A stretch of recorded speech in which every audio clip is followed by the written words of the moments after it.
देखो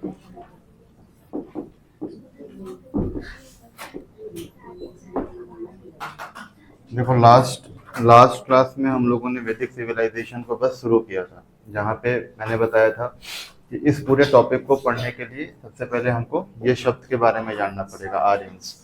तो आर्यन से हम लोगों ने 3 चीजें लिखी थी कि आर्यंस कहाँ से आए थे, मतलब आर्यंस थे कौन, तो कौन थे ये, तो ये सेम भाषा बोलने वाले लोग थे जिसको हम लोग क्या बोलते हैं, लिंग्विस्टिक कम्युनिटी।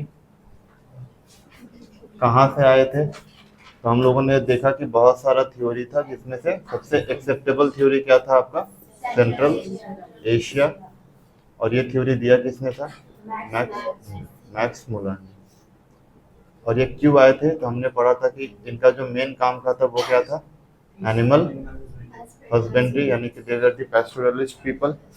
और सिंस ये पैस्टोरलिस्ट पीपल थे, तो ये भारत आए थे in search of good land. इतना हम लोगों ने पढ़ा था। अब देखो यहाँ से एक सवाल आपको समझना पड़ेगा ना कि सर ये भारत तो आए थे in search of good land, but India में कहाँ पे आए थे।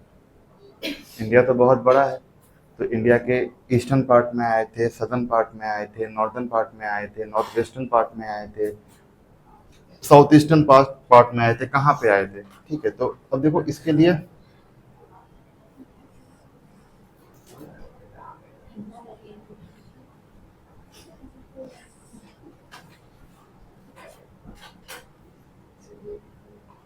तो आर्यन जो इनिशियली थे ना, वो इंडिया के इस वाले पार्ट में थे।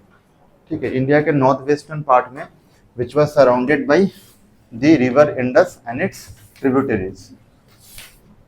अब देखो आर्यंस इनिशियली जिस जगह पे आके रुके थे ना, वो जगह 7 नदियों से मिलकर बना हुआ था, इसीलिए उस जगह को हम लोग क्या बोलते हैं, सप्त सिंधु रीजन या लैंड ऑफ 7 रिवर्स। क्लियर है। तो आर्यंस आए कहाँ पे थे, तो अगर हम देखें कि आर्यंस का अगर आप देखो ज्योग्राफिकल लोकेशन क्या था,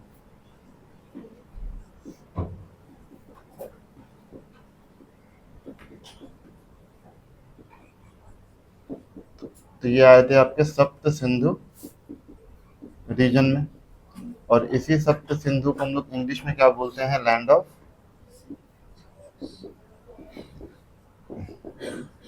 7 रिवर्स। ठीक है, अब होता क्या है ना कि फॉर योर एग्जाम पर्पस ये 7 नदियां कौन कौन सी थी वो आपको पता होनी चाहिए।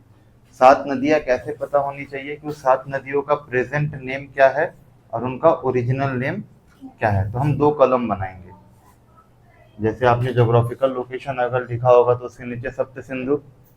अब कॉलम बनाओ, एक में लिखो प्रेजेंट नेम और एक में लिखो एंशिएंट नेम।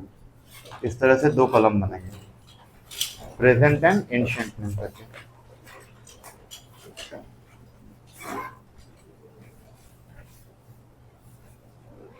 आज आप लोगों को नोट्स मिल जाएगा, तो सर को मैं बोलूँगा ऐड करने के लिए। लिख लिया, present name and ancient name. 2 कलम बनेगा, एक कलम में आपको प्रेजेंट नेम लिखना है और एक कलम में क्या लिखना है, एंशिएंट या ओरिजिनल नेम। अब प्रेजेंट नेम में पहला लिखो इंडस। तो पहला हम कौन सी नदी का बात कर रहे हैं, इंडस। तो इंडस का ओरिजिनल नेम क्या है, सिंधु। इंडस को हम लोग एंशिएंट में किस नाम से जानते थे, सिंधु। उसके बाद लिखो झेलम, झेलम JHELUM, झेलम। तो झेलम का ओरिजिनल नेम क्या है, वितास्त, VITASTA, VITASTA, वितास्त। झेलम के बाद इंडस का जो सेकेंड मोस्ट इंपॉर्टेंट ट्रिब्यूटरी है वो है चेनाब। तो लिखिए चेनाब, CHENAB, चेनाब, CHENAB, चेनाब। चेनाब का ओरिजिनल नेम क्या है, बोलिए, जोर से बोलिए। तो अस्किनी, ASKINI, ASKINI, अस्किनी। चेनाब के बाद लिखिए रवि, RAVI, रवि। तो रवि का ओरिजिनल नेम क्या है, पारुशनी, पारुशनी, PARUSHANI। SHANI, पारुशनी। उसके बाद लिखो बियास, BEAS, बियास। बियास का ओरिजिनल नेम क्या है? बिपाशा बासु का नाम जानते हो? तो बिपाशा, आपको बिपाशा नहीं लिखना है, एक्चुअली में नाम बिपाशा नहीं है, विपास है।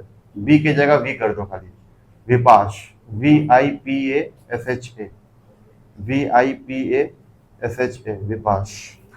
उसके बाद लिखो Sutlej river, Sutlej, SUTLEJ, Sutlej, TLEJ, Sutlej river. Sutlej का क्या है? सतलज का क्या है नाम? ये तो पढ़े हो आप लोग, पहले जो सर थे वो तो पढ़ा के गए थे, बताइए क्या नाम है इसका? सतलज का नाम है शतुद्री, SHUTUDRI, शतुद्री, SHUTUDRI, शतुद्री। उसके बाद लास्ट लिखो सरस्वती, सरस्वती में लिखो नदी तमा, NADITAMA, नदी तमा, ठीक है, या नदी तारना भी लिख सकते हो, नदी तमा या नदी तारना, TARANA, ठीक है। तो ये 7 रिवर आपको याद रखने हैं, उसके एंशिएंट नेम और उसके प्रेजेंट नेम। अब देखो यहाँ पे 2 रिवर के बगल में आपको और भी कुछ लिखना है, जैसे हमने इंडस लिखा है ना, तो इंडस के ठीक बगल में लिख के रख लो, it was the most important river. तो इस टाइम पीरियड का सबसे महत्वपूर्ण या सबसे इंपॉर्टेंट रिवर कौन सा था? इंडस। लेकिन अगर पूछा जाए कि सबसे सेक्रेड या सबसे पवित्र या सबसे होली रिवर कौन सा था, तो दैट वाज सरस्वती। तो सरस्वती के बगल में लिख के रख लो मोस्ट सेक्रेड रिवर। सरस्वती के बगल में क्या लिखना है आपको? Most sacred river. तो ये समझ में आया? तो इनिशियली आर्यंस कहाँ पे आके रुके थे? लैंड ऑफ 7 रिवर या सप्त सिंधु रिवर। अब मैं जब इनिशियली टर्म का इस्तेमाल कर रहा हूं तो मैं कौन सी पीरियड की बात कर रहा हूं? ऋग्वेदिक पीरियड। मीन्स ऋग्वेदिक पीरियड में आर्यंस का लोकेशन क्या था? सप्त सिंधु रीजन वाला रीजन। क्लियर है? अब कॉपी में 2 कलम फिर से बनाइए। और कैसे बनाना है कलम मैं बता देता हूँ। जैसे यहाँ पे राइट हैंड साइड में थोड़ा जगह छोड़ देना, ठीक है। उसके बाद थोड़ा जगह छोड़ने के बाद यहाँ पे लिखोगे ऋग्वेदिक पीरियड और यहाँ पे लिखोगे लेटर वैदिक पीरियड।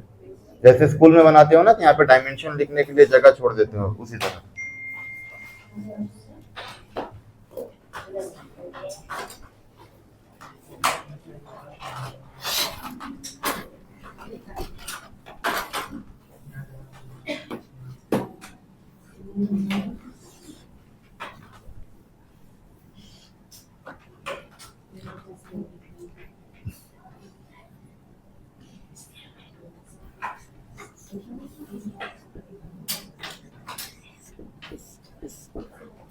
देखो पहला जो हम कंपैरिजन करेंगे बिटवीन द ऋग्वेदिक पीरियड और लेटर वैदिक पीरियड, वो किसके आधार पे होगा? पॉलिटी। कि ऋग्वेदिक पीरियड में पॉलिटी कैसा था और लेटर वैदिक पीरियड में पॉलिटी कैसा था। हम लोग साइड बाय साइड देख लेंगे, अलग से नहीं पढ़ेंगे। क्लियर है? अब देखो पॉलिटी समझने के लिए पहले ये बताओ कि आर्यंस का भारत में आने का मेन रीजन क्या था? पशुपालन यानी कि एनिमल हस्बेंड्री इनका मेन काम था। अब मान लो कि अगर आपको एनिमल हस्बेंड्री करना है या पशुपालन करना है तो एक जगह से दूसरे जगह आपको माइग्रेट करते रहना है, घूमते रहना है। फॉर एग्जाम्पल समझो कि हम यहाँ पे 2 एग्जाम्पल क्रिएट कर रहे हैं, एक आर्यन ग्रुप है ए और एक आर्यन ग्रुप है बी। इस बी वाले ग्रुप में नंबर ऑफ पीपल इज 100 और ए वाले ग्रुप में नंबर ऑफ पीपल इज 10। तो आपके हिसाब से कौन से ग्रुप को माइग्रेट करने में इजी होगा, 10 वाले को या 100 वाले को? 10 वाले को। क्यों?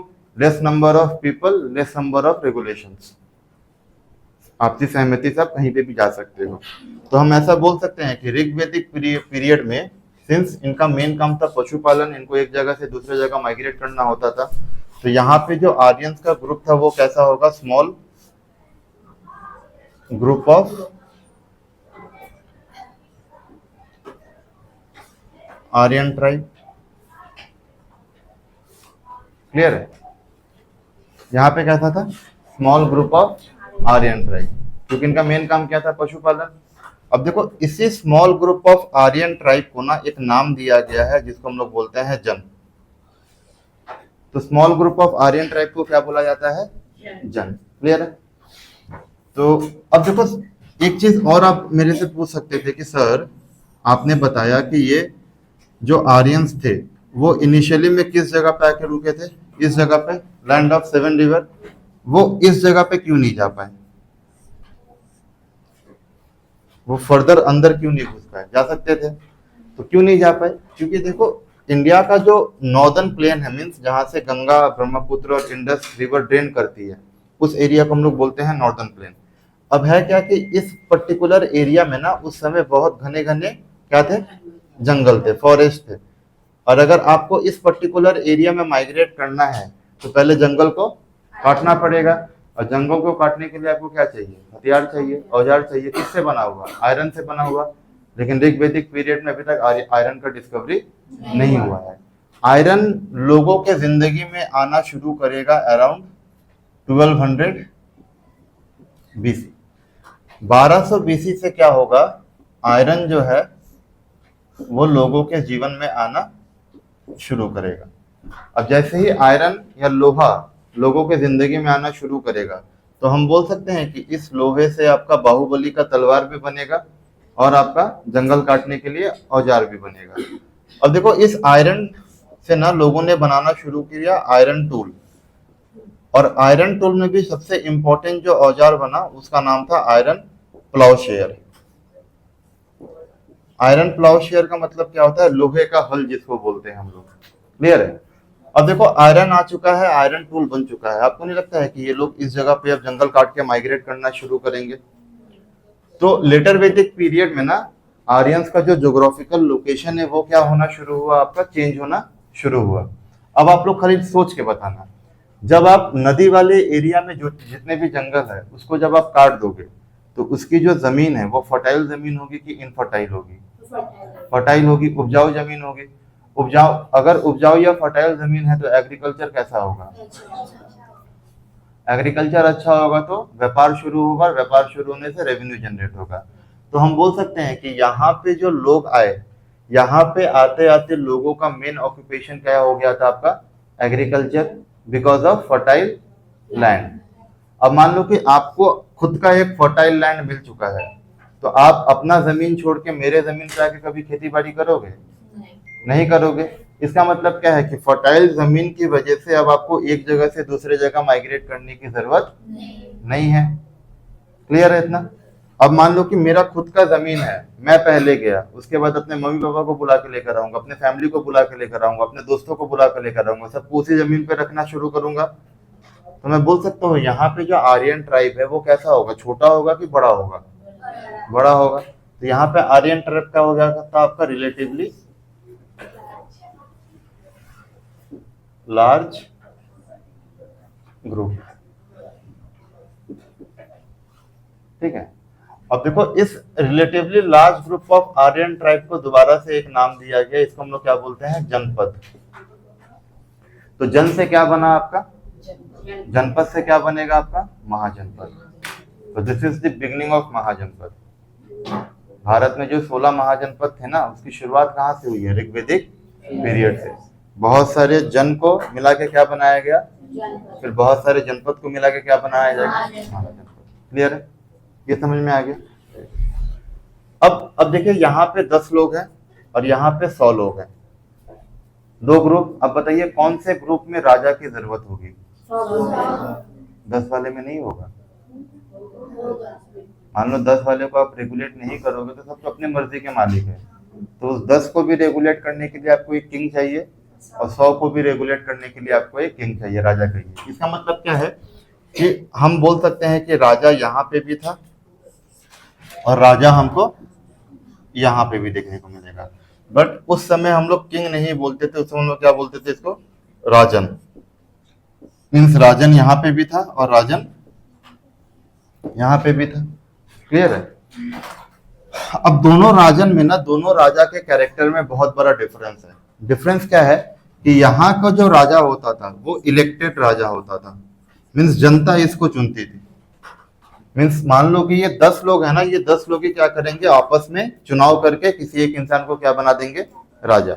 इसका मतलब क्या है, क्या मान लो कि अगर आप चुन के आ रहे हो तो आपका प्राइमरी ऑक्यूपेशन क्या होना चाहिए, जनता की सेवा। तो यहाँ पे जो राजा था ना, इस राजा का मेन काम क्या था, पीपल्स वेलफेयर, लोगों का कल्याण या लोगों की सेवा।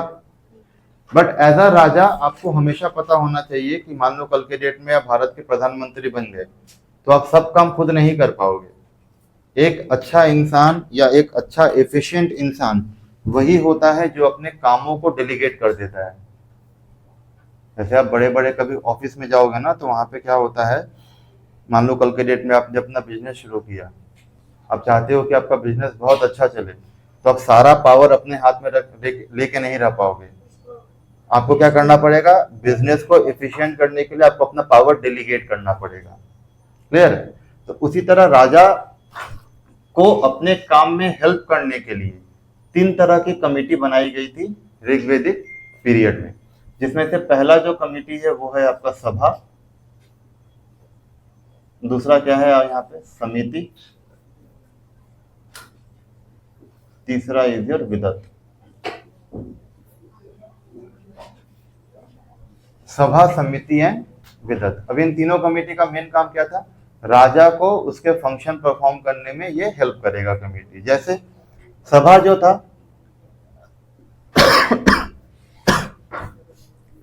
सभा से याद रखना कि this was a committee made for the elderly people.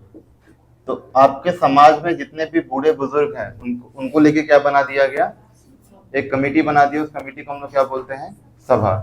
और इस सभा के जो मेंबर्स थे, मीन्स मेल मेंबर्स भी यहाँ पे आपको देखने मिलेंगे और फीमेल भी देखने को मिलेंगे। क्लियर है? अब आइए समिति। समिति मतलब इन बूढ़े बुजुर्ग को छोड़ के बाकी समाज में जितने भी लोग हैं उनको लेके एक कमेटी बनाया गया। उस कमेटी का नाम क्या है, समिति। जैसे आपके एरिया का क्लब हो गया, आपके एरिया का क्लब क्या है, सबके लिए खुला हुआ है, कोई भी मेंबर जाके बन सकता है। बट उसी एरिया में एक और क्लब होगा जहां पे खाली सीनियर सिटीजन लोग जाके बैठते हैं। तो जहाँ पे सीनियर सिटीजन बैठते हैं वो कौन सा है, जहाँ पे आप और हम जैसे लोग जाके बैठेंगे वो कौन सा है, समिति। बट यहाँ पे ये याद रखना कि इस समिति में there was no female members. Mean समिति में महिलाओं को जगह नहीं था, महिलाओं के लिए जगह नहीं था। Whereas Vidatha was made for the females. ये आपको याद रखना है। इतना क्लियर है? और देखो क्वेश्चन कैसे पूछता है ना कि which among the following committees of the Rigvedic period has female member. तो आपके ऑप्शन में रहेगा सभा, समिति, विदत, या और एक तीसरा ऑप्शन दे देगा, चौथा ऑप्शन दे देगा। अब बोलेगा इनमें से कौन सा सही है। तो आपको पता होना चाहिए कि सभा के भी मेंबर कौन थी, फीमेल, और विदत। समिति का मेंबर नहीं था। तो ऑप्शन में अगर देखो कि कहीं पे भी समिति है, पहले उसको काट दो। क्लियर है? इतना इतना समझ में आ गया? Very good. तो यहाँ पे राजा इलेक्टेड, बट यहाँ पे राजा क्या हो गया था, यहाँ पे राजा का पोजीशन हो गया था हेरेडिटरी, मीन्स वंशानुगत हो गया था। मेरे पिताजी राजा, तो उनके जाने के बाद राजा कौन होगा, मैं होगा। मेरे जाने के बाद राजा कौन होगा, मेरा बच्चा होगा। तो ये कहाँ पे हो गया था आपका, लेटर वैदिक पीरियड में। अब मान लो कि मेरे अंदर क्वालिटी नहीं है, मुझे कोई जनता ने चुन के राजा नहीं बनाया है, बाय वर्च्यू मैं राजा बन चुका हूँ क्योंकि सिस्टम ही वैसा चल रहा है। तो आपको लगता है कि जब मैं राजा बनूंगा और जनता का कोई भी योगदान नहीं है मुझे राजा बनाने में, तो क्या मैं जनता का सेवा करूंगा? नहीं करूंगा। क्यों नहीं करूंगा? क्योंकि मुझे पता है कि मेरे पास अब आर्बिटरी पावर आ चुका है, मनचाही शक्ति आ चुका है। अब यहाँ पे 2 कंसेप्ट याद रखना, आगे आपको बड़ा काम देगा। वो है पावर का थ्योरी। शक्ति जानते हो, पावर। पावर का 2 बहुत ही इंपॉर्टेंट थ्योरी है। पहला थ्योरी ये बोलता है कि जो पावर है ना, power corrupts and absolute power corrupts absolutely. अगर आपको मैंने शक्ति दे दी तो आप भ्रष्ट हो जाओगे, लेकिन आपको अगर मैंने परम शक्ति दे दी या मनचाही शक्ति दे दी तो आप परम भ्रष्ट हो जाओगे। अगर आपको ये पता चल गया ना कि आपके पास मनचाही शक्ति, आपको कोई कुछ नहीं बोलेगा, अब कुछ भी करोगे तो आपको कोई बोलने वाला नहीं है, टोकने वाला नहीं है, तो एकदम अलग लेवल के भ्रष्टाचारी हो जाओगे। ये पावर का पहला थ्योरी है। पावर का दूसरा थ्योरी क्या बोलता है कि power can not remain in this state of vacuum. Power कभी भी वैक्यूम के स्टेट में नहीं रहेगा। फॉर एग्जाम्पल मान लो कि अभी मैं पढ़ा रहा हूं, अब मान लो कल मैंने आपका इंस्टीट्यूट छोड़ दिया, तो ये पोजीशन क्या होगा, कुछ समय के लिए वैकेंट हो जाएगा, बट यह क्या परमानेंटली वैकेंट रहेगा? नहीं रहेगा। इस जगह को फिल करने के लिए कोई दूसरा टीचर आएगा। उसी तरह गवर्नमेंट सरकार होती है, एक सरकार जाएगा दूसरा सरकार आएगा, एक राजा जाएगा दूसरा राजा आएगा, एक किंगडम जाएगा दूसरा किंगडम आएगा। तो शक्ति कभी भी खाली नहीं रहेगा। क्लियर है इतना? ये दो थ्योरी आपको याद रखना है। तो यहाँ पे राजा का पावर क्या हो गया था? पोजीशन हो गया था हेरिडिटरी। पावर क्या था? एब्सोल्यूट, मनचाही शक्ति। तो इसका मेन काम क्या था? लोगों का वेलफेयर नहीं था। अब देखो, सारा पावर अगर राजा के पास है तो आपको लगता है इन कमिटीज की जरूरत पड़ेगी? इसको नहीं पड़ेगी। तो लेटर वैदिक पीरियड में क्या हुआ था, सभा एंड समिति जो है ना,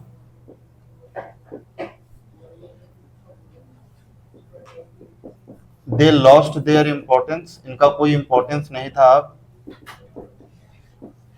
ठीक है। मोरोवर विदत नाम का जो इंस्टीट्यूशन था ना, उसको क्या कर दिया गया था? उसको एबॉलिश कर दिया गया था, पूरी तरीका से खत्म कर दिया गया था। याद नहीं करना है, चीजें समझो। तो यहाँ पे पोजीशन कैसा? राजा का पोजीशन क्या था?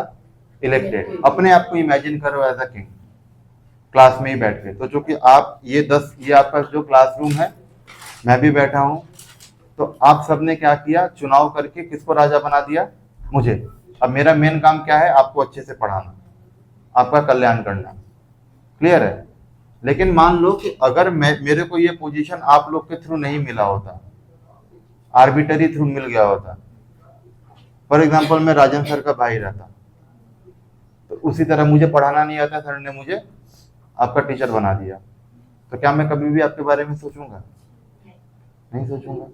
क्लियर? तो वही चीज है यहाँ पे। इतना क्लियर है? तो this is all about your polity, इससे ज्यादा आपको नहीं जानना है। सेकंड डायमेंशन लिखो, इकोनॉमी। सेकंड डायमेंशन लिखो, इकोनॉमी।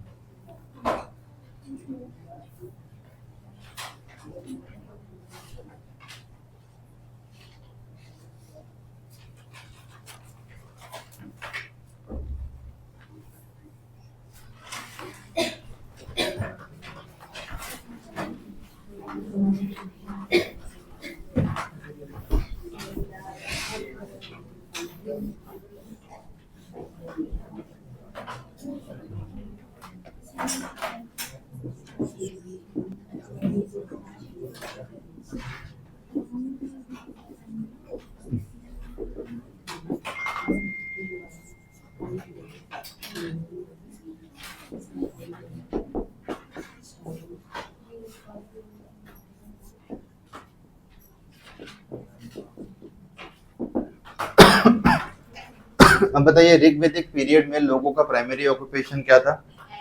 Animal husbandry.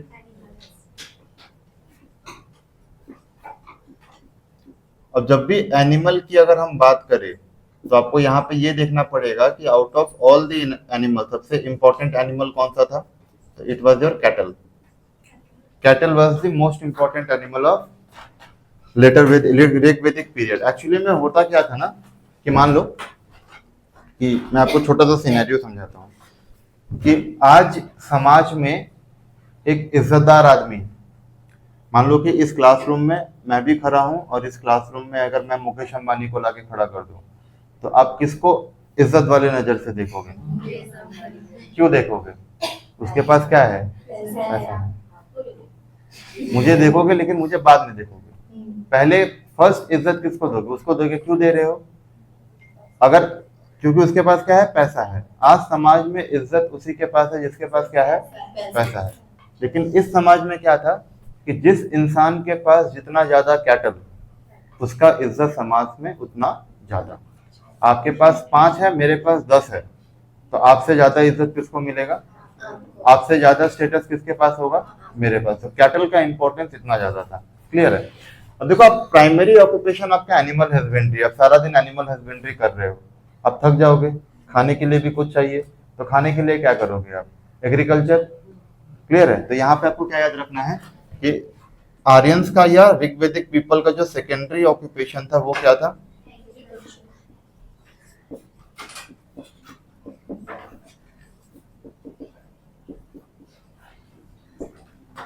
ठीक है।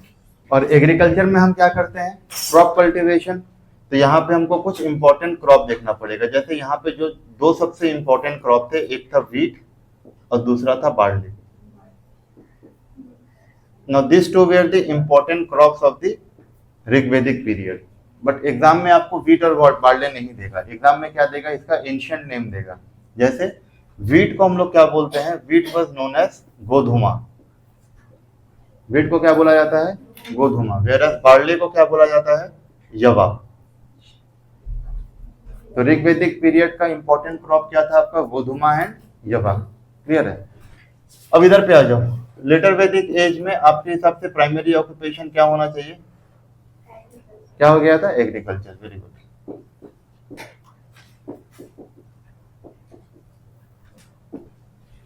फर्टाइल लैंड, और फर्टाइल लैंड की वजह से क्या हो गया था हमारा? एग्रीकल्चर। तो यहाँ पे भी हमको इंपॉर्टेंट क्रॉप देखना पड़ेगा।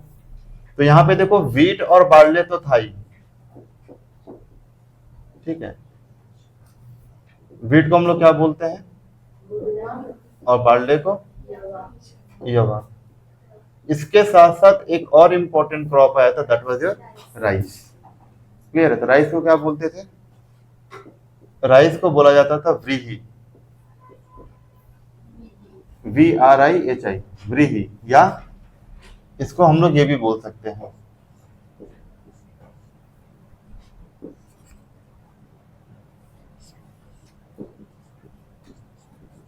अक्षत। राइस को क्या बोला जाता था? व्रीही या अक्षत।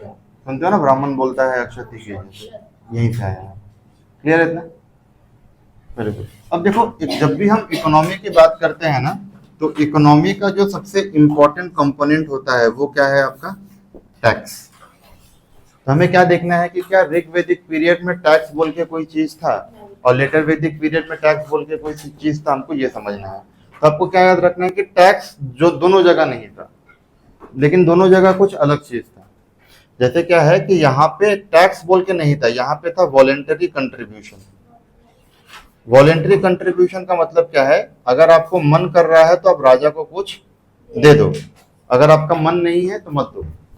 क्लियर है? यहाँ पे क्या हो जाएगा? यहाँ पे यही वॉलेंटरी कंट्रीब्यूशन आपका बन जाएगा रेगुलर कंट्रीब्यूशन। मीन्स यहाँ पे आपका मन कर रहा है तो आप दे रहे हो, लेकिन यहाँ पे क्या है कि अगर आपने एक बार दे दिया तो आपको बार बार देना पड़ेगा। फॉर एग्जाम्पल, यहाँ पे आपकी गाय ने 4 बच्चा दिया, तो आपने क्या किया? खुशी में एक बच्चा राजा को दे दिया। आपका मन किया तो आपने दे दिया, बट यहाँ पे क्या है समझो, यहाँ पे भी आपके गाय ने इनिशियली 4 बच्चा दिया, तो आपने खुशी में क्या किया? एक बच्चा दे दिया। अब जब जब आपका गाय बच्चा देगा तब तक आपको क्या करना पड़ेगा? यहाँ पे देना पड़ेगा, चाहे आपका गाय एक बच्चा ही क्यों ना दे। क्लियर है इतना? अब देखो, यहाँ पे जो वॉलेंटरी कंट्रीब्यूशन था, इस वॉलेंटरी कंट्रीब्यूशन को बोला जाता था भागा या बाली।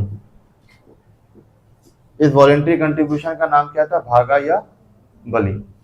और यहाँ पे भी रेगुलर कंट्रीब्यूशन का नाम क्या था? भागा या बली। कितना क्लियर है? तो जो आप वॉलेंटरी कंट्रीब्यूशन दे रहे हो, उस वॉलेंटरी कंट्रीब्यूशन का नाम क्या था? भागा या बली। जो आप रेगुलर कंट्रीब्यूशन कर रहे हो, उस रेगुलर कंट्रीब्यूशन का नाम क्या था?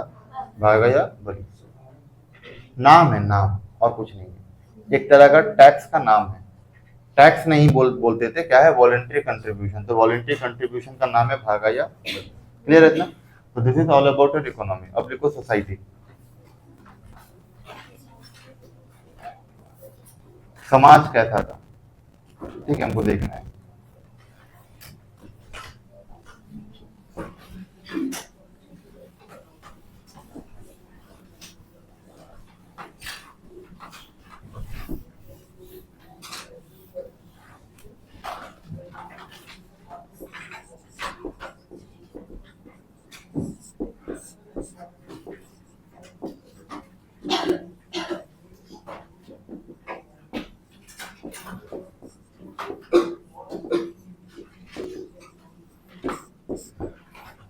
अब देखो ऋग्वैदिक पीरियड में क्या था ना कि जो समाज था, society was divided on the basis of profession. आप जैसा काम करोगे तो समाज में आपका क्लास भी वही था। जात बोल के कोई यहाँ पे सिस्टम नहीं था, आपका काम ही आपका जात है। क्लियर है। और उस समय क्या था, ऋग्वैदिक पीरियड में टोटल 3 तरह के इंपॉर्टेंट प्रोफेशन थे। एक आपका priestly class, second is your warrior class, and third was your trader and merchant class.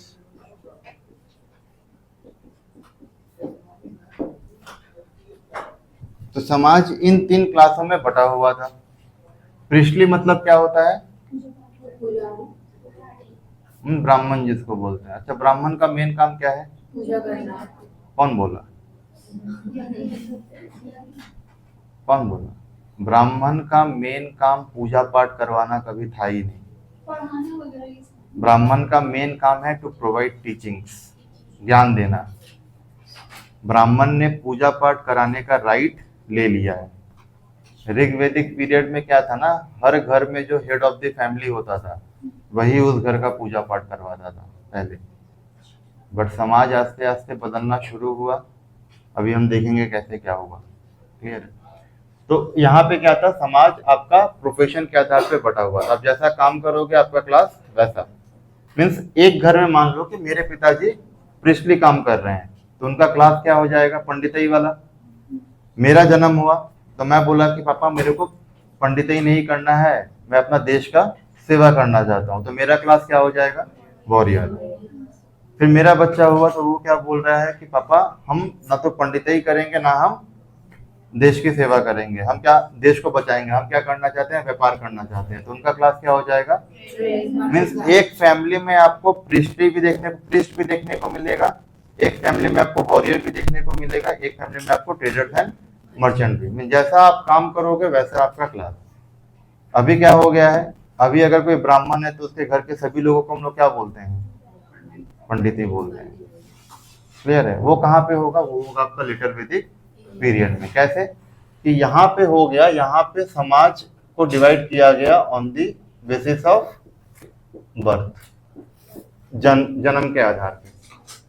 Means letter वैदिक पीरियड में क्या हो गया, अब शर्मा का बेटा हमेशा क्या रहेगा, पांडे का बेटा हमेशा क्या होगा, पांडे।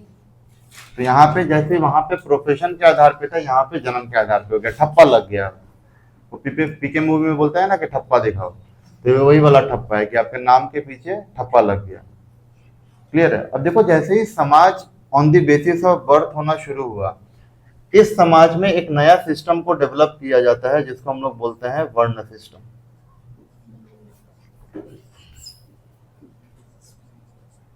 तो यहाँ पे क्या हुआ, वर्ण सिस्टम का निर्माण होता है। मीन्स यहाँ पे भी वर्ण सिस्टम था लेकिन वो नाम नहीं था, वर्ण सिस्टम हम नहीं बोलते हैं। क्लियर है। वर्ण सिस्टम को असली में कहाँ पे डेवलप किया गया था, लेटर वैदिक पीरियड में। अब देखो अगर वर्ण की हम बात करें तो टोटल कितने वर्ण होते हैं, 4 वर्ण होते हैं। ब्राह्मण, क्षत्रिय, वैश्य एंड शूद्र।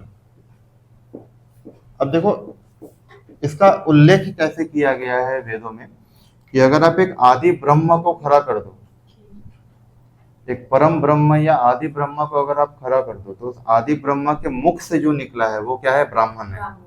उनके भुजाओं से जो निकला है वो क्या है, क्षत्रिय। उनके जंघा से जो निकला है वो क्या है, आपका वैश्य। और उनके पांव से जो निकला है वो क्या है, शूद्र। क्लियर है।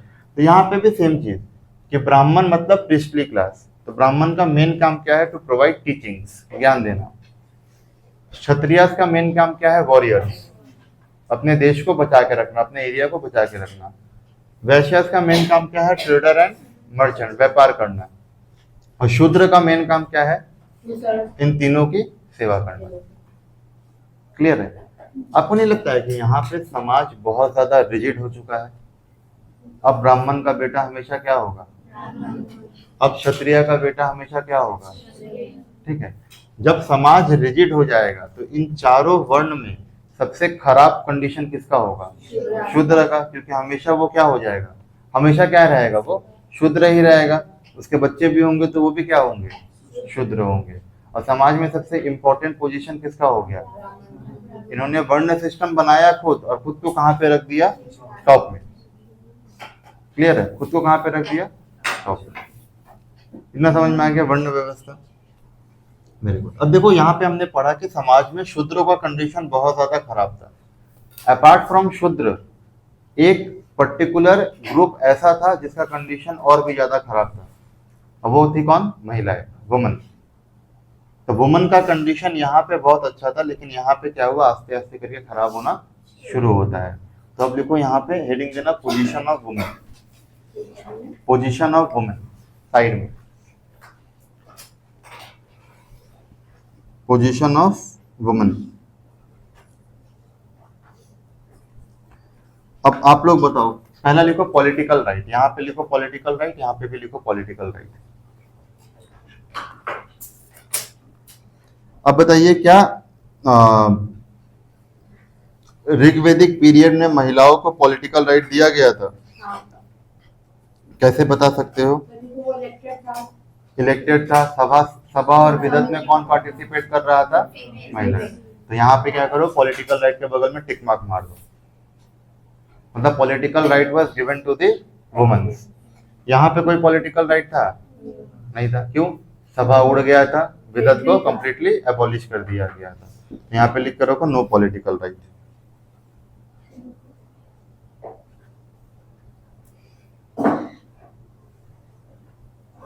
और क्या लिख सकते हो, लिखो एजुकेशनल राइट,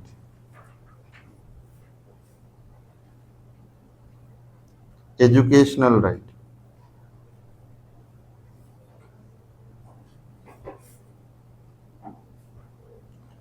एजुकेशनल राइट में क्या लिखना है कि यहाँ पे आपको लगता है कि महिलाओं को एजुकेशनल राइट दिया गया था, तो यस, यहाँ पे एजुकेशनल राइट था, और यहाँ पे भी क्या था आपका, एजुकेशनल राइट वाज गिवन। दोनों जगह पढ़ने का अधिकार था, लिख लो।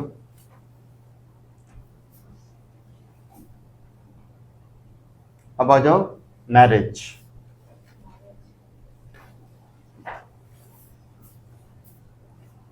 ठीक है, मैरिज में देखो पहला जो इंपॉर्टेंट चीज है लव मैरिज। तो यहाँ पे लव मैरिज वाज अलाउड, ठीक है, लव मैरिज लेकिन लिखना नहीं है। लव मैरिज को बोलते क्या थे हम लोग उस समय, तो love marriage was known as Gandharva vivah. तो गांधर्व विवाह यहाँ पे अलाउड था, ठीक है। गांधर्व विवाह मतलब क्या, कि लव मैरिज अलाउड था, बट कैसा अलाउड था कि आपको अगर लव मैरिज करना है तो अपने ही कम्युनिटी में करो, अपने ही जात में करो, दूसरे किसी कम्युनिटी में जाके आप लव मैरिज नहीं कर सकते हो। क्लियर है, तो ये कंडीशन लगाया गया था। बट यहाँ पे समाज में या सोसाइटी में किसका पोजीशन ऊपर चला गया था, ब्राह्मण्स का। तो ब्राह्मण्स लगता है आपको लव मैरिज करने देंगे, नहीं करने देंगे, तो उनका जो कमाई है वो कम जाएगा, शादी वादी वाला, तो वो खिलाफ थे लव मैरिज के। तो एज अ रिजल्ट क्या हुआ, गांधर्व विवाह यहाँ पे डिसकंटिन्यू कर दिया गया, नहीं था।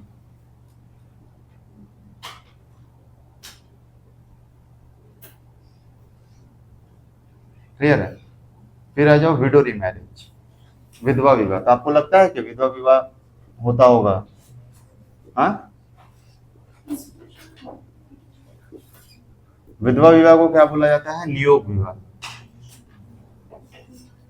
ठीक है। तो विधवा विवाह या Niyoga vivah was allowed in the Rigvedic period, यहाँ पे अलाउड था और यहाँ पे भी अलाउड था। तो दोनों जगह क्या था, नियोग विवाह अलाउड था, बट यहाँ पे भी एक कंडीशन लगाया गया था। कंडीशन क्या था, फॉर एग्जाम्पल समझो कि कोई लेडी है, उनका हस्बैंड मर गया, तो वो क्या हो जाएंगी आपकी विधवा।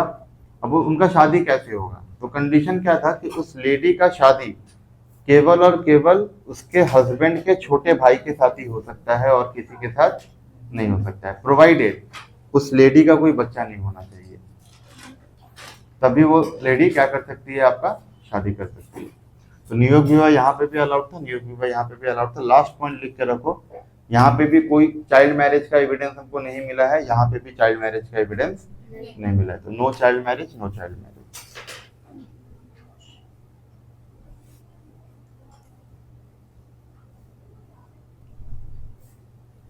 नो चाइल्ड मैरिज और नो चाइल्ड मैरिज।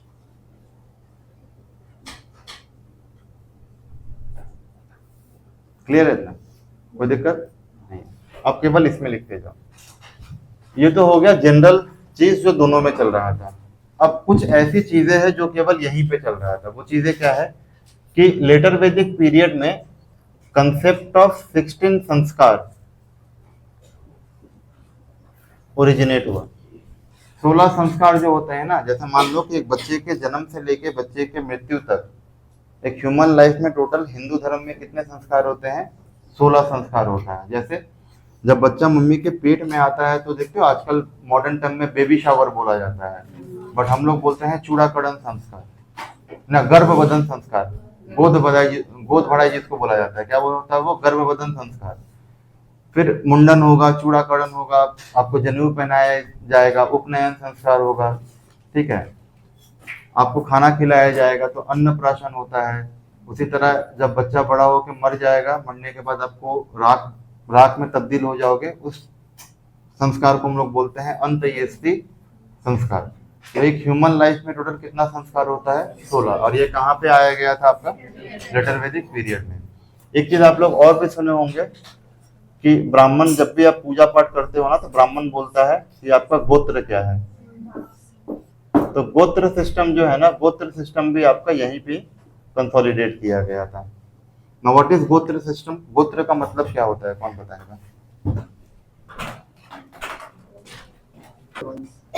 कुल या वंश। तो आप बोलते हो कि कोई बोलता है कि काश्यप है, कोई गौतम बोलता है, कोई शांडिल्य बोलता है, ये है क्या? तो गोत्र का मतलब होता है कॉमन सिस्टम ऑफ नॉलेज।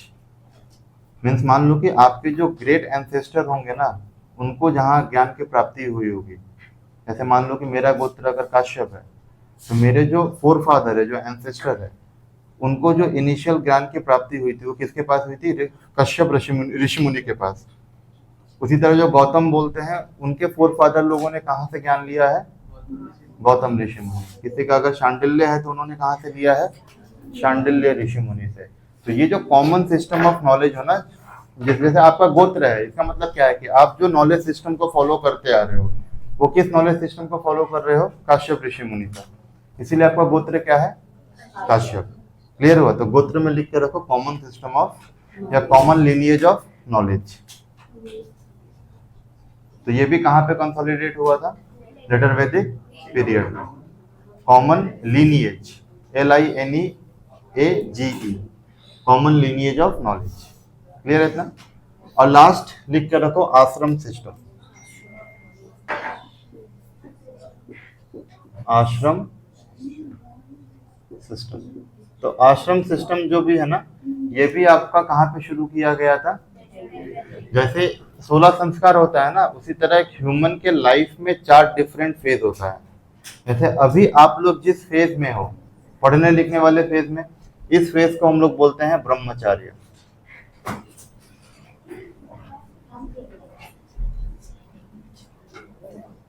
तो ह्यूमन लाइफ का पहला फेज क्या होता है? ब्रह्मचार्य, जहाँ पे आप पढ़ाई लिखाई करते हो, ज्ञान को ग्रहण करते हो। क्लियर है? जब आप पढ़ाई लिखाई आपका कंप्लीट हो जाएगा, नौकरी लगेगा, नौकरी लगने के बाद घर वाले क्या करवा देते हैं? शादी करवाते हैं। तो आफ्टर ब्रह्मचार्य सेकंड जो फेज है, वो उस फेज को हम लोग बोलते हैं गृहस्थी। गृहस्थी का मतलब आपका फैमिली लाइफ। शादी होगा, 10 साल के बाद आपकी बीवी भूत बन के डराएगी, आपको टॉर्चर करेगी। तो जब टॉर्चर करेगी तो आप सत्य को खोजने कहाँ पे भागोगे? जंगलों में भागोगे। तो जंगल की जो यात्रा है ना, उसको बोला जाता है वानप्रस्थ। वानप्रस्थ का मतलब होता है फॉरेस्ट लाइफ। तो बीवी के टॉर्चर से कहाँ भाग गए? वानप्रस्थ, जंगलों में भाग गए। किस लिए भाग गए? सत्य को खोजने। तो जब आपको सत्य का ज्ञान मिल जाएगा, जब आप सत्य को खोज लोगे, तो फाइनली आप क्या बन जाओगे? एक सन्यासी बन जाओगे। तो ये 4 फेज होता है आपका ह्यूमन लाइफ में: ब्रह्मचार्य, गृहस्थी, वानप्रस्थ और सन्यासी। क्लियर है? अब ये जो 3 फेज है ना, ब्रह्मचार्य टू वानप्रस्थ, ये आपका कंसोलिडेट किया गया था लेटर वैदिक पीरियड में। वेयरएज ये जो सन्यासी है, सन्यासी को इंट्रोड्यूस किया गया था during the age of Buddha. Gautam Buddha के टाइम पे इसको इंट्रोड्यूस किया गया था। ये आपको याद रखना है। इतना क्लियर है? कोई दिक्कत यहाँ तक? सोसाइटी इतना ही। अब इसमें एक टॉपिक बचा हुआ है अपन लोग का, रिलीजियन। ठीक है, वो हम लोग करेंगे अगले दिन। अब पॉलिटी शुरू करते हैं। पॉलिटी में पार्ट 2 हुआ था ना, यहां तक कोई दिक्कत समझने में?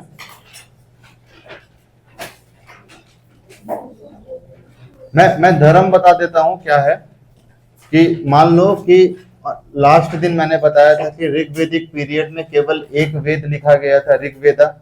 बाकी तीनों वेद कहाँ पे लिखे गए थे? जिसमें से एक जो इम्पोर्टेंट वेद है वो क्या है आपका? अथर्ववेद। काला जादू, अपने सास को कैसे अपने कब्जे में करो, बगल वाली पड़ोसन को कैसे उड़ा दो, तो ये सब चीज कहाँ पे दिया गया है? अथर्ववेद। मीन्स काला जादू या ब्लैक मैजिक क्या होगा? लेटर वैदिक पीरियड में आ जाएगा। कहाँ पे? समाज में। अब उस काला जादू को दूर करने के लिए आपको भगवान भी कैसा चाहिए? उसी के जैसा पावरफुल। तो मीन्स यहाँ पे जो भगवान है ना, वो नेचर के कुछ फॉर्म होंगे, और यहाँ पे भगवान का रूप क्या होगा?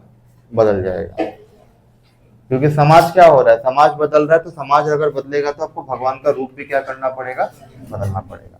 तो वो भगवान कैसे बदले हैं वो हम लोग अगले दिन देखेंगे। तो अब इंडियन पॉलिटी तो हेडिंग, और उसमें लिखो पार्ट 3। पार्ट 2 हम लोग का हो गया था। पार्ट 2 में क्या था आपका? सिटीजनशिप। तो सिटीजनशिप समझने में किसी को दिक्कत हुआ था लास्ट दिन? कितने तरह से, कितने? कोई दिक्कत नहीं, नया टॉपिक शुरू हो रहा है। In how many ways we can acquire citizenship of India? 5। वो 5 तरीका क्या क्या है बताइए? By birth, by blood, by naturalisation. बताइए, आप बताइए, खड़े होकर बताइए। हाँ बताइए, आप थोड़ा बताने का कोशिश कर रहे हो, बताइए। गलत सही कुछ भी वो बोलिए, जो भी याद आ रहा है। Very good. भाई रजिस्ट्रेशन, बाय टेरिटरी इनकॉर्पोरेशन। तो ये 5 तरीका है। कितने तरीका से सिटीजनशिप जा सकता है? 3 तरह से। कौन कौन सा है? बाय रेनंसिएशन, बाय टर्मिनेशन और बाय डेप्रिविएशन। भारत में नागरिकता कौन सा मिनिस्ट्री प्रोवाइड करता है? Ministry of home affair. Very good. Citizenship कौन से पार्ट में दिया गया है? पार्ट 2। आर्टिकल कितना से कितना है? 5 to 11। आपको या मेरे को नागरिकता कौन से लॉ के अकॉर्डिंग मिला है? याद है? आफ्टर 26 जनवरी 1950 नागरिकता के लिए कानून बनाया गया था। उस कानून का नाम क्या था? सिर्फ एक्ट ऑफ 1955। क्लियर है? तो अब आज हेडिंग तो पार्ट 3। पार्ट 3 देखो, आपके पूरे पॉलिटी में सबसे इंपॉर्टेंट एरिया है। क्यों? क्योंकि पार्ट 3 बात करता है फंडामेंटल राइट्स के बारे में। ठीक है, फंडामेंटल राइट्स के बारे में। अब देखो फंडामेंटल राइट समझेंगे कैसे? जैसे मान लो कि, समझो मेरे तरफ देखो, ठीक है, मैं 3 ऐसा चीज बोल रहा हूं जो आपके घर पे अवेलेबल है। खाली इमेजिन करो, एक आपके पापा का पैंट, एक आपके घर का अलमीरा, और एक आपके मंदिर का दान पेटी। जो पूजा घर है, पूजा घर में जो गुल्लक वगैरह दान पेटी रखा रहता है वो। अब इस तीनों जगह में से किस जगह से आप पैसे आसानी से चुरा सकते हो? पापा का पैंट से। क्यों चुरा सकते हो? क्योंकि उस पापा के पैंट में जो पैसा होता है वो अनअकाउंटेड मनी होता है। पापा कभी गिन के पैसा नहीं रखते हैं। मोरओवर पॉकेट है, आराम से हाथ घुसाओगे, निकाल लोगे, पता भी नहीं चलेगा। पापा को खुद नहीं पता होता अंदर कितना पैसा होता है। नहीं गिन के रखते। अगर आपके पापा रखते हैं तो बहुत अच्छी बात है, हमारे पापा नहीं रखते। तो अब देखो चीजें क्या है ना कि आप एक दिन करोगे नहीं पकड़ाओगे, आप 2 दिन करोगे नहीं पकड़ाओगे, लेकिन आप डेली करोगे तो पापा को ये तो पता है ना कि जब मैं रात को पैंट रखता हूँ तो थोड़ा भारी है, सुबह पैंट थोड़ा हल्का हो जा रहा है, मतलब कुछ तो गायब है। तो जब आप पकड़ा जाओगे तो उस पापा के पैंट में दोबारा से पैसा रखना भी बड़ा आसान है। जैसे आप पैसा निकालते हो ना, आप पकड़ेगे तो दोबारा जाके आप रख भी सकते हो, आप नहीं पकड़ाओगे। इसका मतलब क्या है कि पापा का पैंट से आप पैसे आसानी से निकाल भी सकते हो और आसानी से रख भी सकते हो। क्लियर है? मान लो कि पापा का पैंट से चोरी करते करते आप पकड़े गए, लेकिन फिर भी आपको पैसा चाहिए, तो अब बचा अलमीरा और मंदिर का दान पेटी। दोनों में से कहां से पैसे निकालोगे? दान पेटी छू लोगे, भगवान आपको ऐसे दिखता है। भगवान देख, अगर आप मंदिर के दान पेटी से पैसा चोरी करोगे ना, तो भगवान बोलेगा करो, कोई दिक्कत नहीं है, भगवान तो देख रहा है। भगवान बोलेगा आज तुम मेरा पैसा चोरी कर रहे हो, हम तुमको बताएंगे, अच्छी जगह बताएंगे। कब बताएंगे? एग्जाम में बैठोगे, 4-5 क्वेश्चन ही बुलवा देगा, तो खत्म कहानी। तो आफ्टर पापा का पैंट सबसे इजीएस्ट जगह जहां से आप पैसा निकाल सकते हो वो है अलमीरा। बट वो थोड़ा रिस्की है। रिस्क क्यों है? क्योंकि अलमीरा is under the control of mummy. अब मम्मी एक एक पैसा गिन के रखती है। लॉकर में 1 रुपया भी साइड में पड़ा है तो पता होता है कि 1 रुपया रखा हुआ है, तो 1 रुपया भी निकालोगे तो पकड़े जाओगे। मोर ओवर जब आप घर का अलमीरा खोलते हो ना, तो पहले एक आवाज करता है, खटास करके एक आवाज करेगा, मीन मम्मी का नींद खुल जाएगा। मीन्स वहां से आप पैसा निकाल सकते हो, लेकिन रिस्क क्या है? थोड़ा ज्यादा है, लेकिन निकाल सकते हो। अब मान लो अलमीरा से भी अगर आप नहीं निकाले, तो थर्ड ऑप्शन क्या बचा है आपके पास? मंदिर। मंदिर से भी आप पैसा निकाल सकते हो, but your reason should be very much strong. जैसे मान लो कि आपका कोई बहुत करीबी दोस्त है, उसका एक्सीडेंट हो गया और आपको पैसे की बहुत जरूरत है, तब आप मंदिर का दान पेटी नहीं देखोगे, आप जाओगे, ताला तोड़ोगे, जितना पैसा होगा निकाल के लेके चल जाओगे। क्यों? क्योंकि आपका रीजन, पैसा निकालने का जो रीजन है ना, वो बहुत ज्यादा स्ट्रॉन्ग है। ये समझ में आ गया 3 चीज? तो एक, जहां से आप आसानी से पैसा निकाल लो, रीजन का कोई जरूरत नहीं है। एक, अलमीरा तुम निकाल सकते हो, रीजन थोड़ा मोड़ा स्ट्रॉन्ग होने से भी चलेगा। लेकिन तीसरा जो है, वहां से निकालने के लिए क्या करना पड़ेगा? Reason should be strong. अब देखो भारत में क्या है ना, इन 3 चीजों को हम कनेक्ट करते हैं। किससे कनेक्ट करते हैं? तो भारत में हमें और आपको बहुत सारा अधिकार दिया गया, राइट्स। तो भारत में जो राइट्स होते हैं ना, वो जनरली आपके 2 तरह के होते हैं। एक होता है आपका ऑर्डिनरी राइट। ऑर्डिनरी राइट मतलब पापा का पैंट। मीन्स ये जो लॉ है, ये जो कानून है, they can be easily made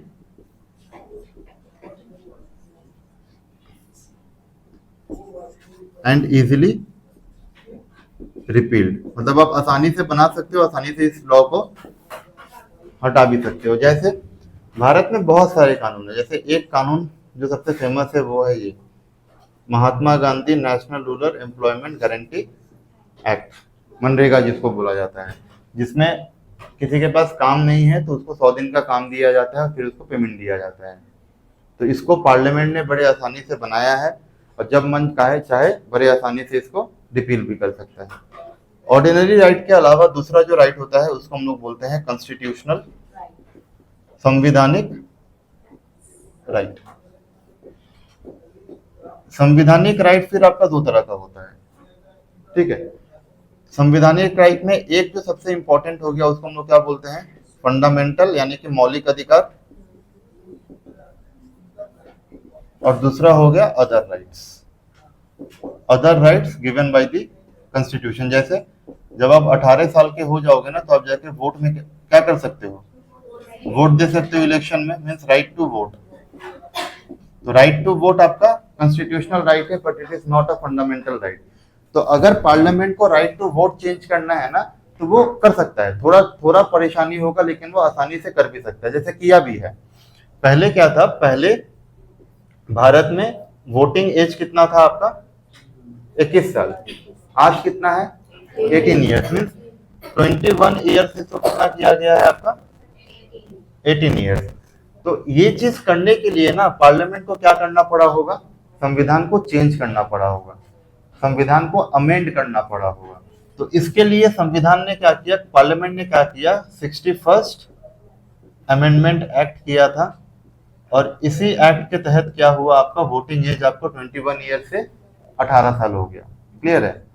तो यहाँ पे आप चेंज कर सकते हो। तीसरा क्या है? Fundamental right.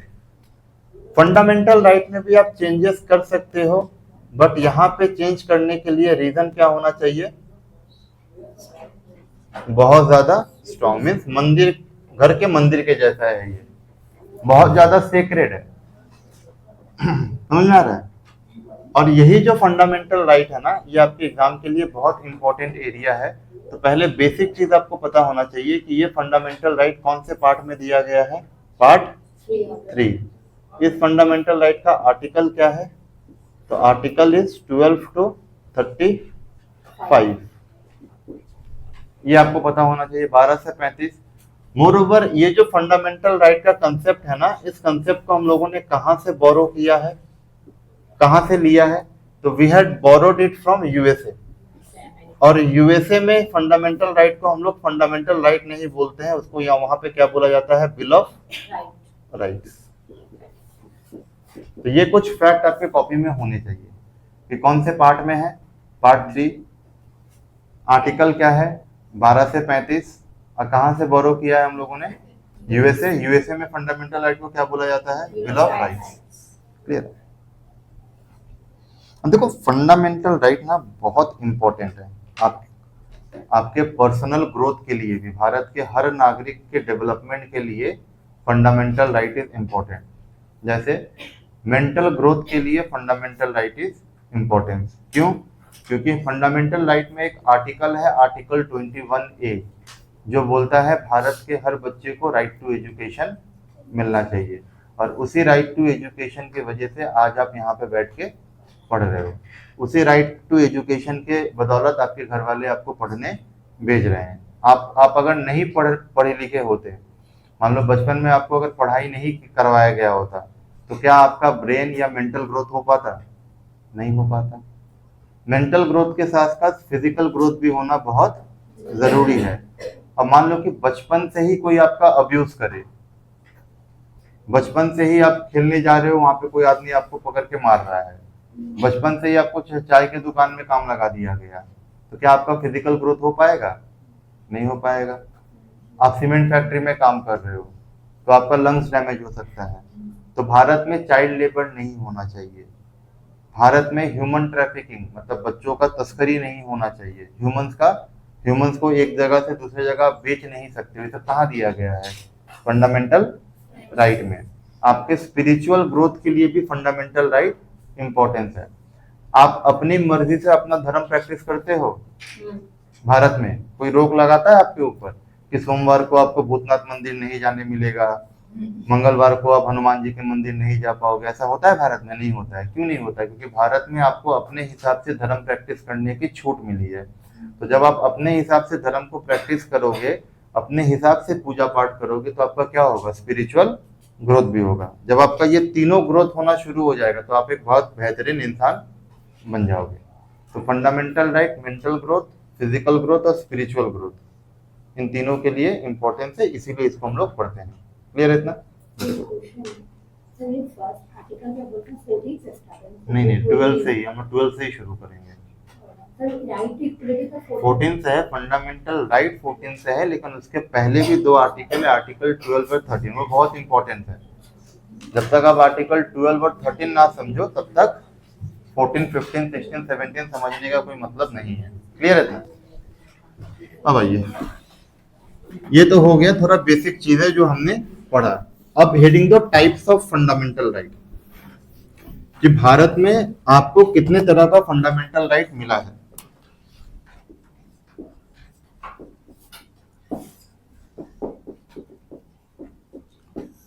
तो देखो, जब संविधान बना था ना, जब संविधान को एनफोर्स किया गया 26 जनवरी 1950, तब इनिशियली हमारे पास 7 फंडामेंटल राइट थे, बट एट प्रेजेंट कितना है? 6 है। तो हम क्या करेंगे, हम पहले 7 लिखेंगे, फिर एक को काट देंगे। क्लियर है? पहले गलत लिखेंगे, गलत को काट के दोबारा क्या करेंगे? सही करेंगे। तो देखो, पहला जो फंडामेंटल राइट है उसको हम लोग बोलते हैं राइट टू इक्वालिटी। और ये जो दिया गया है, इसका article is from article 14 to article 18। Second जो फंडामेंटल राइट है, that is right to freedom,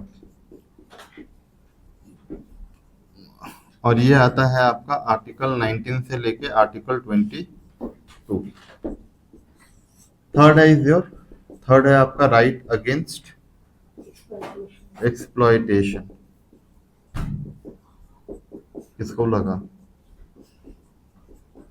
right against exploitation, ये है आपका article 23 to 24. Fourth is your right to freedom of religion.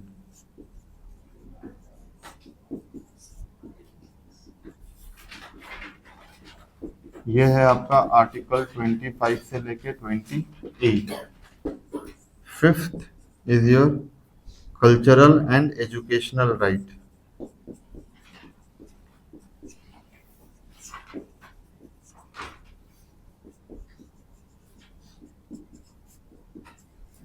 Cultural and educational rights ये दिया गया है आपका आर्टिकल 29 to 30. 6 लिखो, right to property.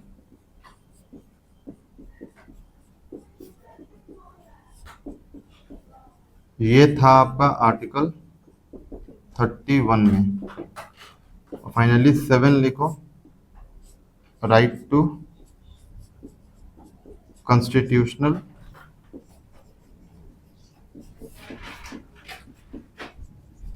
Remedies.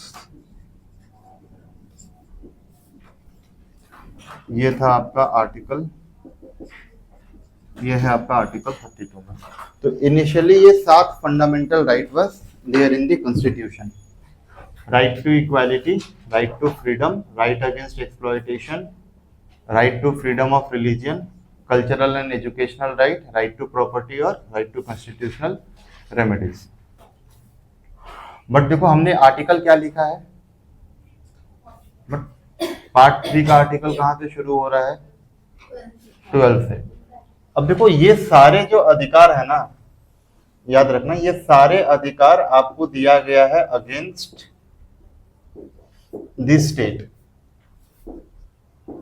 Against the state का मतलब क्या है कि कॉन्स्टिट्यूशन हमें ये बताता है कि स्टेट को ये नहीं करना चाहिए जिससे आपका क्या वायलेट हो जाए, फंडामेंटल राइट. स्टेट को ये काम नहीं करना चाहिए जिससे आपका फ्रीडम ऑफ रिलीजन वायलेट हो जाए. तो ये सारे के सारे फंडामेंटल राइट आपके किसके अगेंस्ट में दिया गया है, स्टेट. अब स्टेट है क्या, स्टेट का मतलब क्या है, तो स्टेट का जो मतलब है ना, स्टेट का जो डेफिनेशन है,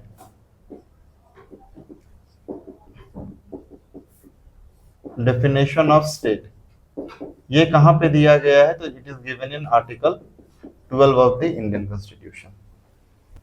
तो पहले ही बता दिया कि स्टेट क्या होना चाहिए. जैसे आपका सेंट्रल गवर्नमेंट क्या है, स्टेट है. आपका स्टेट गवर्नमेंट क्या है, स्टेट है. आपके घर के पास जो गवर्नमेंट है, पंचायत है, म्यूनिसिपैलिटी, वो क्या है, स्टेट है. ऐसा कोई भी ऑर्गेनाइजेशन जिसमें गवर्नमेंट का स्टेक है, वो किसके अंदर आ जाएगा, स्टेट के डेफिनेशन के अंदर. क्लियर है. जैसे दिल्ली मेट्रो, दिल्ली मेट्रो भी आपका स्टेट के अंदर आता है. तो अगर मान लो कि आप दिल्ली गए घूमने और मेट्रो ने बोल दिया कि नहीं आप वेस्ट बंगाल से आए हो, हम आपको दिल्ली मेट्रो में घूमने नहीं देंगे, तो दिल्ली मेट्रो क्या कर रहा है, आपका फंडामेंटल राइट का वायलेशन कर रहा है. सीधा जाके कोर्ट में केस कर सकते हो दिल्ली मेट्रो के अगेंस्ट में. क्लियर है.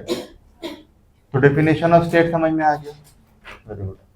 उसी तरह देखो, एक है आपका आर्टिकल 13 क्लॉज 1 और आर्टिकल 13 क्लॉज 2. ठीक है. अब इसको समझाने से पहले मैं पहले ये समझाता हूँ आपको, राइट टू कॉन्स्टिट्यूशनल रेमेडीज. ठीक है. अब देखो भारत में क्या है ना, भारत में आपको दिया गया है राइट टू इक्वालिटी, मीन्स कानून के नजर में सब क्या हो, बराबर हो. क्लियर है. आपको बोलने की आजादी है, आपको भारत में जीवन जीने का आजादी है, राइट टू लाइफ भी दिया गया है. मान लो कल के डेट में आपको कॉन्स्टिट्यूशन राइट टू लाइफ दे रहा है, आप रास्ते में पुचका खा रहे हो, पुलिस आके आपको गोली मार के चला गया, तो कहाँ जाओगे, आप तो चले जाओगे भगवान के पास. आपके घर वाले न्याय पाने के लिए कहाँ जाएंगे, क्यों जाओगे कोर्ट. कहाँ पे आपको ये अधिकार दिया गया है. क्या आपका फंडामेंटल राइट अगर कोई वायलेट करेगा तो आप सीधा कोर्ट जाओगे, कहाँ पे लिखा गया है, तो it is written in article 32. Article 32 क्या बोलता है, अगर आपका फंडामेंटल राइट वायलेट हो रहा है, ध्यान से सुनना, आर्टिकल 32 क्या बोलता है कि अगर आपका फंडामेंटल राइट वायलेट हो रहा है तो आप डायरेक्टली कहाँ पे जा सकते हो, आपको हाई कोर्ट भी जाने की जरूरत नहीं है. अब डायरेक्टली कहाँ जाओगे? Supreme court. और फिर सुप्रीम कोर्ट क्या करेगा? आपका फंडामेंटल राइट जो वायलेट हुआ है उसको दोबारा से क्या करेगा? एनफोर्स करेगा आपका फंडामेंटल राइट को। क्लियर है? तो आपको लगता है कि मान लो आर्टिकल 32 अगर नहीं होता संविधान में, तो अगर उस मान लो आर्टिकल 32 हमारे कॉन्स्टिट्यूशन में नहीं दिया गया है और रास्ते में आप फुचका खा रहे हो, पार्टी का गुंडा यार उदुम मारा आपको, मतलब बहुत मारा, फिर आप जब पुलिस थाना में कंप्लेंट करने गए, पुलिस वाले ने आपको गोली मार दिया, तो आपका तो फंडामेंटल राइट गया। तो आप कहीं जा पाते? नहीं जा पाते। क्यों नहीं जा पाते? क्योंकि आर्टिकल 32 तो है ही नहीं। तो आप किसके पास जाओगे अपने फंडामेंटल राइट को एनफोर्स करने के लिए? तो आप, इसीलिए हम बोलते हैं ना कि अगर आर्टिकल 32 ना होता तो ये सारे फंडामेंटल राइट का कोई भी मतलब नहीं है। इसीलिए आर्टिकल 32 को B.R. अम्बेडकर जी ने बोला है कि it is the heart and soul of Indian constitution. किसने बोला है ये? B.R. Ambedkar,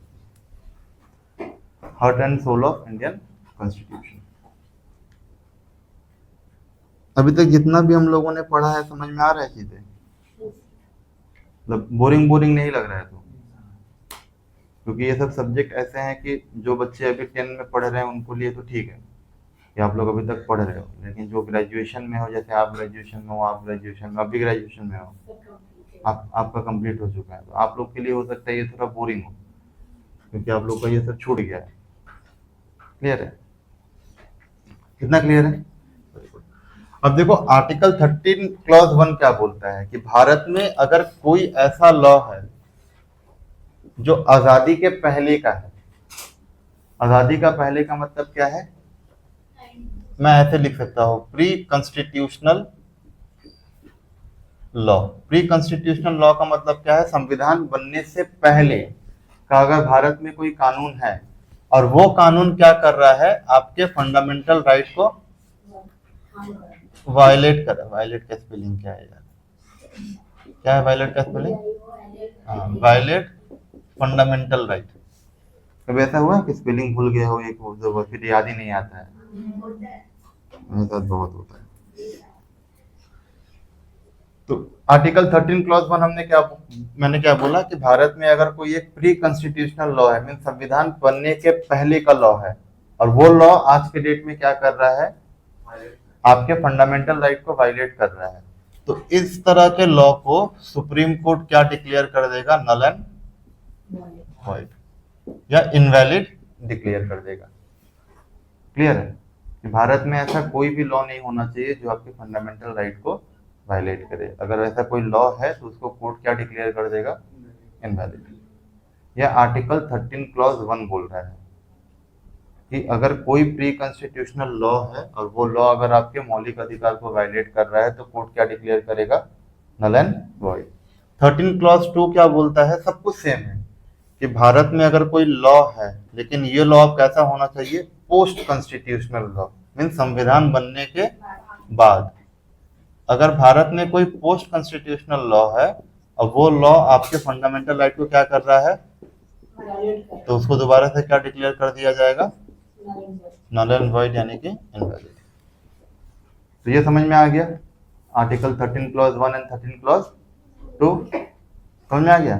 very good. हम देखो चीजें कैसे हम कनेक्ट करते हैं। मैंने क्या बोला कि अभी एट प्रेजेंट अगर हमसे कोई पूछे कि भारत में टोटल कितने टाइप के फंडामेंटल राइट है, तो हमें क्या आंसर देना है? 6। बट हमने बोर्ड में कितना लिखा है? 7। अब देखो भारत का जब आप प्रियम्बल पढ़ोगे ना, तो उस प्रियम्बल में साफ साफ अक्षरों में लिखा गया है कि Bharat is a socialist country. Bharat क्या है? भारत एक समाजवादी मानने वाला देश है। और समाजवाद क्या है? मैंने कहीं पढ़ाया आप लोगों को ये चीज? पढ़ाया ही होगा, पहला दिन पढ़ाया था एकदम, जब मैं ऐसे ही आया था घूमते घूमते। जिस दिन बहुत कुछ पढ़ा था हम लोगों ने, ज्योग्राफी ये वो सब कुछ उसी दिन।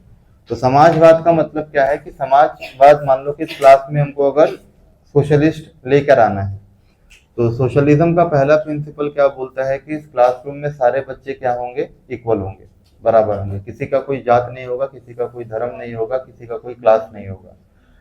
मोर ओवर इस क्लासरूम का जो भी रिसोर्स होगा, जो भी खनिज होगा, वो खनिज आप सभी में क्या होगा, इक्वली डिस्ट्रीब्यूट होगा। ये आइडियोलॉजी है।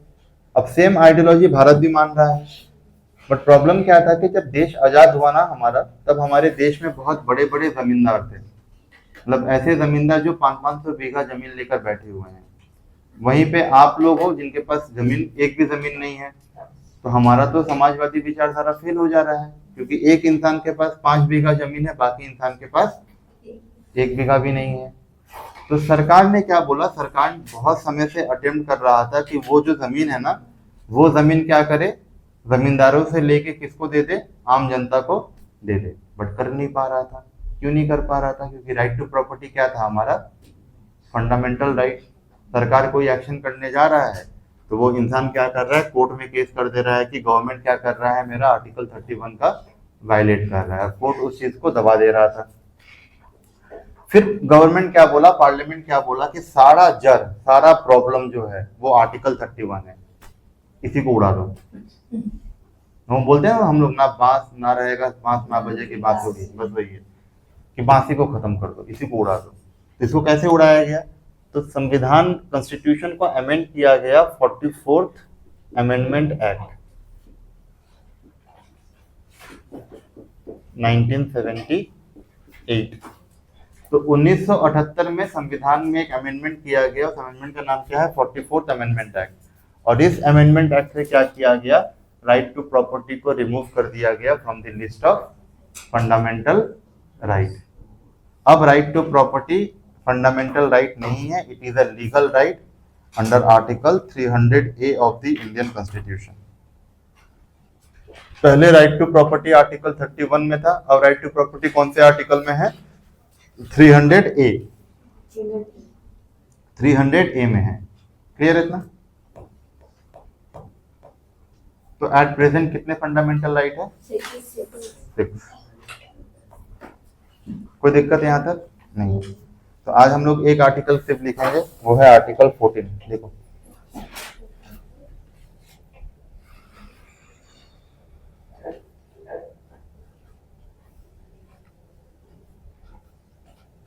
लिखो इसमें, आर्टिकल 14 में लिखो, state shall not deny,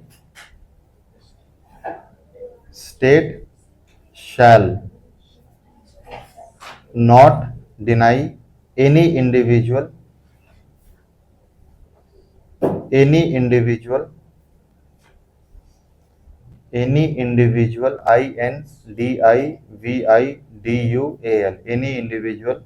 equality before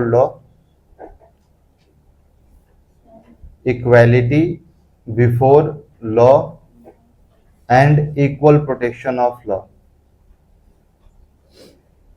equality before law and equal protection of law, बस फुल स्टॉप। यह है आर्टिकल 14 कि सरकार क्या करेगा, भारत में किसी को इक्वालिटी, कानून के नजर में सब क्या होंगे, इक्वल होंगे। बट इस आर्टिकल को समझाने से पहले मेरे को एक चीज बताओ, क्या ये आर्टिकल 14 फॉरेनर्स को दिया गया है? हमने सिटीजनशिप में पढ़ा था ना कि कुछ आर्टिकल जो है वो फॉरेनर्स को नहीं दिया गया है। आर्टिकल 14 क्या फॉरेनर्स को दिया गया है? डेफिनेशन देख के बताओ ना, क्या लिखा हुआ? State shall not deny any individual, मैंने लिखवाया है। इंडिविजुअल मतलब क्या, भारत का नागरिक भी होगा और फॉरेनर भी होगा। यहाँ पे सबसे पहला जो कीवर्ड आपको हाईलाइट करना है वो है इंडिविजुअल। मीन्स ये जो मौलिक अधिकार है भारत में सभी को दिया गया है। दूसरा क्या है, equality before law and equal protection of law. तो पहले जहां पे इक्वालिटी बिफोर लॉ लिखे हो वहां पे एक छोटा सा डैश देके लिखो ब्रिटेन। इक्वालिटी बिफोर लॉ जहां पे लिखे हो ना, वहां पे उसको हाईलाइट करो, हाईलाइट करके छोटा सा डैश दो और डैश देके लिखो ब्रिटेन। मतलब इक्वालिटी बिफोर लॉ का कंसेप्ट हम लोगों ने कहां से बोरो किया है? ब्रिटेन से। इक्वल प्रोटेक्शन ऑफ लॉ भी लिखा हुआ है तो वहां पे लिखो USA. Equal protection of law को हम लोगों ने कहां से बोरो किया है? यूएसए। अब देखो दोनों का मतलब समझो कि फॉर एग्जांपल कि मैंने क्लास में कुछ समय पहले किसको लाने का बात किया था? मुकेश अंबानी और मैं दोनों खड़ा हूं और हम दोनों ने क्या किया, हम लोग ऐसे क्लास खत्म करके रास्ते में जा रहे हैं, किसी से झगड़ा हुआ तो मैंने एक जन का मर्डर कर दिया, मुकेश अंबानी ने एक जन का मर्डर कर दिया। मैंने भी किसी का मर्डर किया और मुकेश अंबानी ने भी क्या किया, किसी का मर्डर कर दिया। आर्टिकल 14 क्या बोल रहा है कि मौत की जो सजा है, मर्डर का जो सजा है, वो मेरे लिए भी सेम है और मुकेश अंबानी के लिए भी सेम है। ऐसा नहीं है कि वो मुकेश अंबानी है तो उसके लिए मौत का सजा 1 साल होना चाहिए और आप पंकज गुप्ता हो तो आपको आजीवन कारावास में हम डाल देंगे। ये नहीं होना चाहिए। क्यों? क्योंकि भारत में कानून के नजर में सब कोई क्या है, सेम है। Equality before law. Equal protection of law क्या है कि मेरे पास पैसे नहीं है, उसके पास बहुत ज्यादा पैसा है। आज से इक्वल प्रोटेक्शन ऑफ लॉ का मतलब क्या है कि मेरे पास पैसे नहीं है, उसके पास बहुत ज्यादा पैसे। हो सकता है वो भारत का सबसे टॉप मोस्ट वकील कर ले और मैं वकील ना कर पाऊं। मेरे पास इतने भी पैसे नहीं है कि मैं वकील ना कर पाऊं, तो उसको तो जस्टिस मिल जाएगा, लेकिन मुझे क्या होगा, मेरा जस्टिस डिनाई हो जाएगा। तो उस केस में कोर्ट क्या करेगा, कोर्ट मेरे को बोलेगा कि सर आपके पास पैसे नहीं है तो चिंता ना करो, वकील हम आपको देंगे, ताकि आपको भी कानून इक्वल प्रोटेक्ट कर पाए और उसको भी इक्वल प्रोटेक्ट कर पाए। ये होता है इक्वल प्रोटेक्शन ऑफ लॉ। कि कानून के, एक तो कानून के नजर में सब समान, लेकिन कानून मुकेश अंबानी को जो प्रोटेक्शन दे रहा है वो सेम प्रोटेक्शन मुझे भी देगा। उसके पास पैसे हैं तो वो वकील कर रहा है, मेरे पास पैसे नहीं है तो मुझे सरकार कोर्ट वकील करके देगा, जिसको हम लोग आम भाषा में सरकारी वकील बोलते हैं। ये क्लियर हो गया आर्टिकल 14। और एक आर्टिकल लिख के बस छोड़ दो, ये हम लोग अगले दिन करेंगे। आर्टिकल 15 लिख।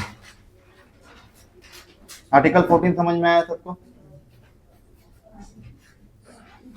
आर्टिकल 15 लिखो। State shall not discriminate, state shall not discriminate any citizen, DISCRIMINATE।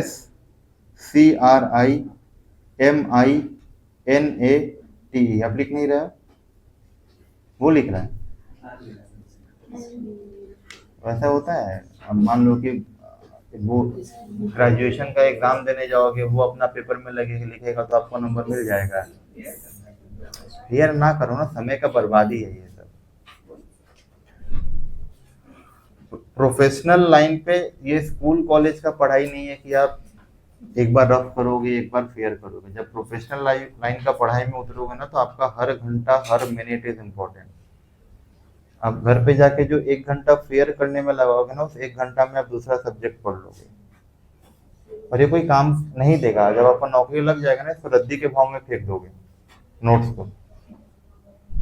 तो जो नोट्स बनाना एक आर्ट है, उसको आपको क्लास में ही डेवलप करना पड़ेगा। आप लोग तो फिर भी बहुत, मैं आस्ते बोल रहा हूँ।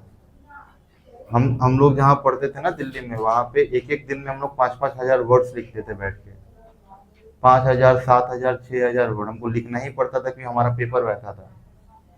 क्लास में टीचर एकदम फराटेदार बोलेगा, आपका छूट गया तो छूट गया, कोई दिक्कत नहीं है। बाद में हमको ऑनलाइन वीडियो मिलता था, वीडियो देख के कवर करो। तो लिखिए, आदत जितना डालोगे उतना सही रहेगा। तो देखो, state shall not discriminate any citizen only on the ground of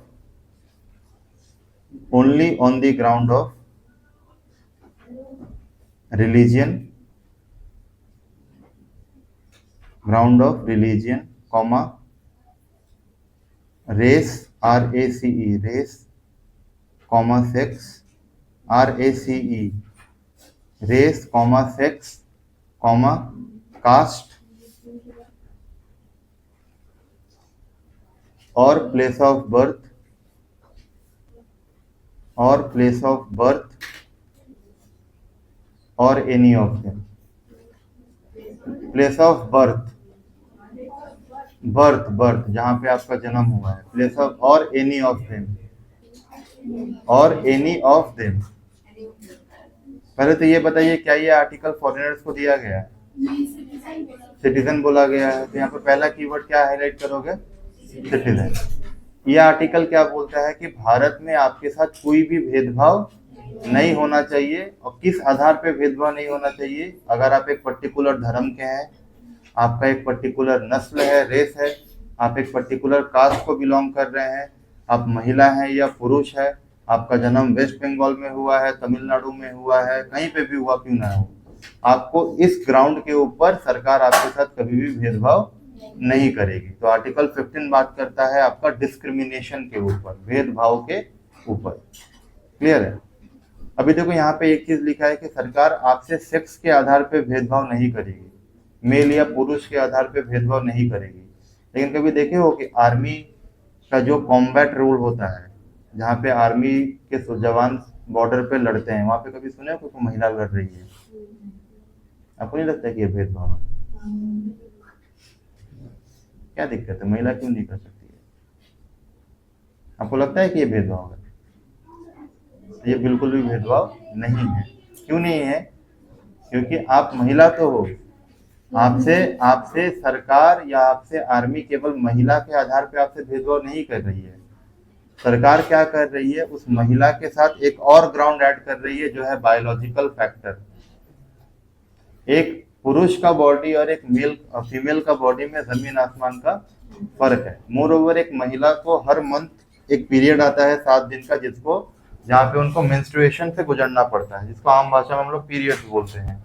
more over आप अगर बॉर्डर पे पकड़े जाओगे ना, तो आपके साथ एक लेवल का टॉर्चर किया जाएगा, लेकिन एक महिला अगर पकड़ी गई तो उसके साथ उसका फिजिकल अब्यूज तो होना ही है, लेकिन और भयंकर तरीका से उसका टॉर्चर किया जाए। तो बायोलॉजिकल फैक्टर को लगाकर सरकार क्या करती है, आप लोगों के साथ पॉजिटिव डिस्क्रिमिनेशन करती है, नेगेटिव डिस्क्रिमिनेशन नहीं करती है।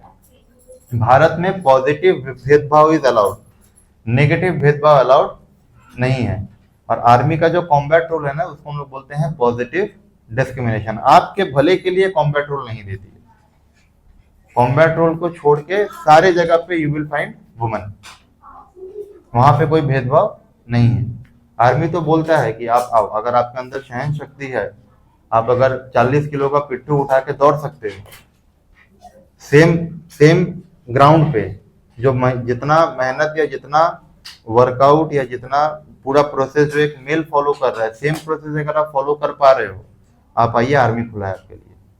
लेकिन ये नहीं होना चाहिए कि आप वुमन हो तो आप वो 40 किलो लेके भाग रहा है तो हम 10 किलो लेके भागेंगे। एफिशिएंसी पे कोई भी कॉम्प्रोमाइज नहीं होगा। अगर आप कर सकते हो तो आप आओ, आर्मी खुला हुआ है आपके लिए। तो ये क्या है, पॉजिटिव डिस्क्रिमिनेशन। क्लियर है? चलिए आगे। आज अभी कुछ देर में आप लोगों को एंशिएंट और मिडाइवल का पूरा नोट चल जाएगा, एक ही पीडीएफ में सारा नोट है, आपको मिल जाएगा। क्लियर है? और पॉलिटी का नोट आप लोगों को क्लास में ही बनाना है, इसका कोई पीडीएफ नोट हम नहीं देंगे। क्लियर है?